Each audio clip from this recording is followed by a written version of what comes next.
အားလုံးမင်္ဂလာပါကျွန်တော်တို့ဒီ easy 900နဲ့ပတ်သက်တဲ့ module လေးတွေကိုကျွန်တော်တို့ဒီမှာ GitHub ပေါ်မှာရှိနေတဲ့ instruction တိုင်းကို lab လေးလိုက်လုပ်နေတာဖြစ်ပါတယ်အဲဒီနေရာမှာ easy 900နဲ့ပတ်သက်တဲ့ GitHub lab လုပ်ဖို့တက်ဖို့ easy 900 GitHub lab ကိုကျွန်တော်တို့ပေါ်ပါတယ်သူရဲ့ instruction နဲ့ပတ်သက်တဲ့ဟာကိုပေါ်ဖို့တက်ကmodule 8ပါเนาะ Azure function ဆိုတဲ့ lab လေးကိုစပြမှာဖြစ်ပါတယ်။ဒီ lab ကိုတော့တက်ကကျွန်တော်တို့တစ်ဖက်မှာ instruction ကိုထားပြီးတော့တစ်ဖက်မှာကျွန်တော်တို့ Azure account ဖွင့်ထားမှာဖြစ်ပါတယ်။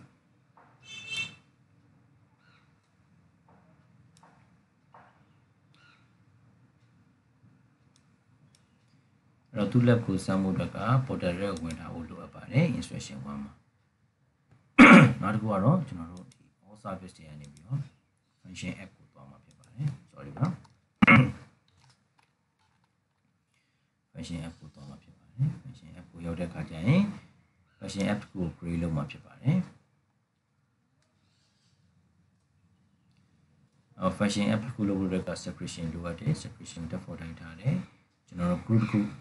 တိစောက်ရမှာဖြစ်ပါတယ်ရှိပြီးသားဆိုရင်တော့ဒီတိုင်းရွေးလို့ရပါတယ်မရှိသေးရင်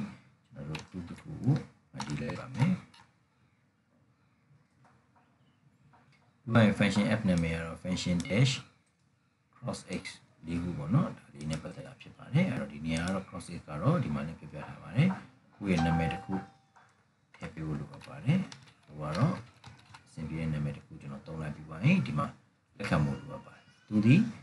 ဘာကိုသုံးပါလဲဆိုရင် Azure website ပေါ်မှာ .net ဆိုတဲ့ဒီဥစ္စာ unique ဖြစ်တဲ့ဟာတစ်ခုကိုကျွန်တော်တို့သုံးမှာဖြစ်ပါတယ် page နဲ့ပတ်သက်ပြီးတော့ code ကတော့ code ကိုရေးပြီးတော့ဒီ runtime နဲ့ပတ်သက်တာကိုကျွန်တော်တို့ .net နဲ့ပတ်သက်တာကျွန်တော်သုံးမယ်ပြီးတော့ရင်ကျွန်တော်တို့ရဲ့ version ကတော့ 3.01 ကိုသုံးမယ် ECS ကိုကျွန်တော်တို့ရွေးပါတယ် location မှာအဲဆိုရင်ကျွန်တော်ဒီ region မှာရွေးပြီးပါရင်ကျွန်တော်တို့ကဒါဒီအကုန်လုံးပြီးသွားရင် view and create ကိုနှိပ်မယ်ဒီမှာကတော့ node ထဲမှာကျွန်တော်တို့ဒီ function app ကိုတိစောက်တဲ့အချိန်ကာလတစ်ခုယူရမှာဖြစ်ပါတယ်ဒါပြီးသွားရင်တော့ကျွန်တော်တို့ဒီ function app ကိုကျွန်တော်တိစောက်ပြီးသားဖြစ်ပါမယ်အချိန်ကာလတစ်ခုစောင့်အောင်ပါအဲ့တော့ဘုလို့ပြနေရတော့ test 1နဲ့ပတ်သက်တာဖြစ်တယ် test 2ကတော့ကျွန်တော်တို့ကဒီစုပ်လုပ်ထားပြီးသားပြင်မှာကျွန်တော်တို့က HTTP ဆိုပြီးတော့ဒီ travel နဲ့ပတ်သက်တဲ့ဟာလေးကိုကျွန်တော်တို့ test လုပ်မှာဖြစ်ပါတယ်เนาะပထမဆုံးကတော့ HTTP ကို create လုပ်ရမယ်နောက်တစ်ခုက test လုပ်မယ်ဒီ test 2ကတော့ကျွန်တော်တို့နှစ်ခုပေါင်းထားတာဖြစ်ပါတယ်အဲ့ဒါလေးကိုကျွန်တော်တို့ဒီ video မှာပဲထပ်ပြီးတော့စမ်းပြအောင်မှာဖြစ်ပါတယ်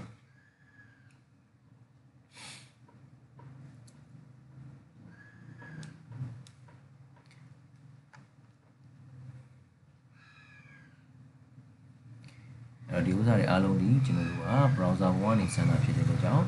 unique ဖြစ်ဖို့လိုအပ်တယ်ကိုပေးထားတဲ့နာမည်လေးပေါ့နော် function app ကနာမည်လေးကပြီးကျွန်တော်တို့သူနဲ့ပတ်သက်ပြီးတော့ site ဖြစ်တဲ့အတွက်ကြောင့် site က bottom မှာကျွန်တော်တို့ browser မှာစမ်းမှာဖြစ်တယ်စမ်းတဲ့နာမည်လေးကတော့ကျွန်တော်တို့မှမျိုးတဲ့ agreement ရောက်ဖို့လိုအပ်ပါတယ်ခဏလေးကြာရင်ကျွန်တော်တို့ Kudu resource ပေါ်လာမှာဖြစ်ပါတယ်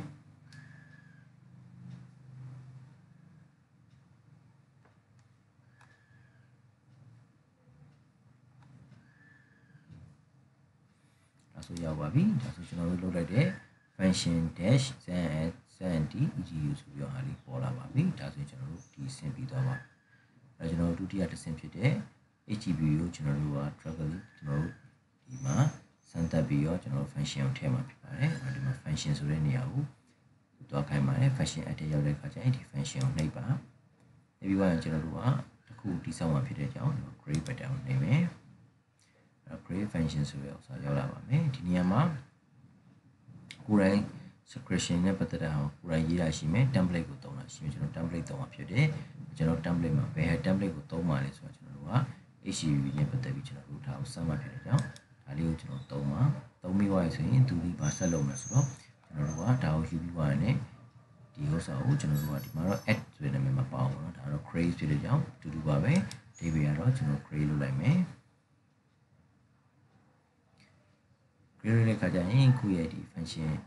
ဒီ app တစ်ခုမှာကျွန်တော်တို့ရဲ့ခုနစောက်ထားတဲ့ HTTP နဲ့ပတ်သက်တဲ့ tracker နဲ့ပတ်သက်ပြီး tracker 1ဆိုတာကြာလာပါမယ်။ tracker 1ကြာလာတဲ့ခါကျရင်ဘာဆက်လုပ်ရမလဲဆိုတော့ code plus test ဆိုတာလေးကိုနှိပ်လိုက်မယ်။ဒါဆိုရင်ကျွန်တော်တို့ကဒီထဲမှာနဲ့ပတ်သက်တဲ့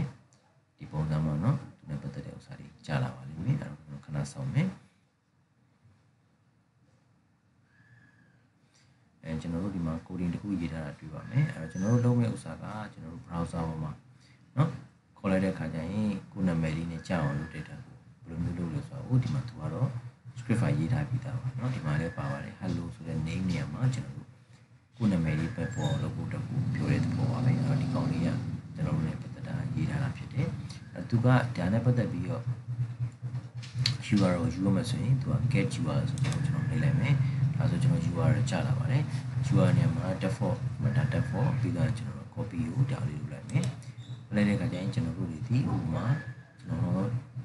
test တွေတခုစမ်းပြရင် browser တခုဖွင့်နေခုန URL ကိုကျွန်တော် paste လုပ်လိုက်တယ်ပြတဲ့အခါကျရင်သူကဘာပြောလဲဆိုတော့ကျွန်တော်တို့ name နဲ့ပတ်သက်တာကိုဆက်စပ်ဖို့ဖြစ်တဲ့ဒါပေမဲ့ကျွန်တော်တို့ရဲ့နာမည်ပေါ့နော်ကျွန်တော်နာမည်ဆိုဇာနီဆိုတော့ဇာနီကိုနာမည်မပေါ်သေးဘူးဒီထဲမှာเนาะအဲ့တော့ပေါ်အောင်လုပ်လို့ရတဲ့ဇာလေးကိုသူအောက်မှာဆက်ရှင်းပြထားပါတယ်ဘယ်လိုလုပ်ရမလဲဆိုကျွန်တော်တို့ကဒီကျွန်တော်တို့ရဲ့ URL မှာနောက်မှာကျွန်တော်တို့ရဲ့ name ကိုထည့်ပြီးလို့တယ်ဥပမာလေးကျွန်တော် notepad နဲ့ပြပါမယ်ဒီနေရာမှာကျွန်တော်ခုနခေါ်တဲ့နာမည်လေးကိုလက်တဲ့ခါကျရင်ဒီစက်ဒီပုံစံလေးဖြစ်နေပါမယ်ဒါဆိုရင်ကျွန်တော်တို့ကဘာလုပ်ရမလဲဆိုကျွန်တော်တို့ရဲ့နာမည်လေးထည့်ဖို့အတွက်က name ပြီးတော့မြင်ချင်းကျွန်တော်တို့ရဲ့နာမည်ပေါ့နော်နာမည်လေးကျွန်တော်ထည့်လိုက်ပါမယ်နာမည်လေးထည့်ပြီးတော့ကျွန်တော်တို့ဒါကို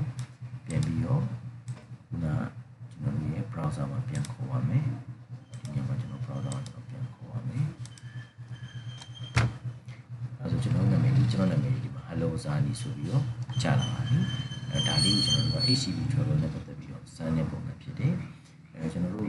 ဒါနံပါတ်9 cent ပြီးသွားပြီပေါ့နော်ဒီမှာတော့ Sydney နာမည်နဲ့ကျွန်တော်တို့က Sydney နာမည်နဲ့စမ်းထားတယ် Sydney နာမည်နဲ့ပတ်သက်ပြီးကြားရတယ်ကျွန်တော်နံပါတ်10ကတော့ monitoring လုပ်တဲ့ပုံစံကျွန်တော်တို့ရဲ့ဒီ HTTP ကိုပြန်သွားတယ်သူပြောထားတဲ့အတိုင်းပဲ monitoring tab ကိုကျွန်တော်တို့ click လုပ်မယ်အဲ့ဒါမှကျွန်တော်တို့ monitor